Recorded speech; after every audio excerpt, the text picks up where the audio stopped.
السلام علیکم۔ ہماری آج بات ہے زندگی میں رب کی ٹائمنگ پر یقین کرنا شروع کر دیں۔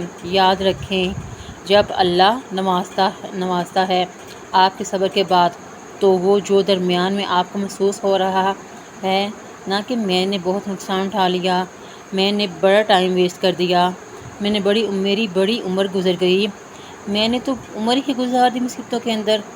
لیکن جب اللہ تعالیٰ نوازتے ہیں تو سارے کے سارے خاک ہو جاتے ہیں۔ جتنے نقصان اٹھائے ہوتے ہیں اللہ تعالیٰ اس کے بدلے میں بہترین انعام عطا دیتے ہیں۔ آپ کو یاد بھی نہیں رہے گا کہ کوئی نقصان اٹھایا تھا، آپ بھول جاتے ہیں کہ آپ نے کتنی تکلیف سے آنسو بہائے تھے، اس لیے کہ آپ کا رب آپ کو بہترین طریقے سے خوشیاں دے دیتا ہے۔ تو اللہ کی ٹائمنگ پر یقین اور بھروسہ رکھیں۔ اللہ تعالیٰ کی ٹائمنگ سب سے بہترین اور اچھی ہے، اور اللہ بہت بہترین دینے والا ہے۔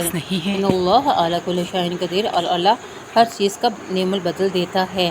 اگر آپ نے صبر کیا ہے تو اس کا پھل بھی میٹھا ملے گا۔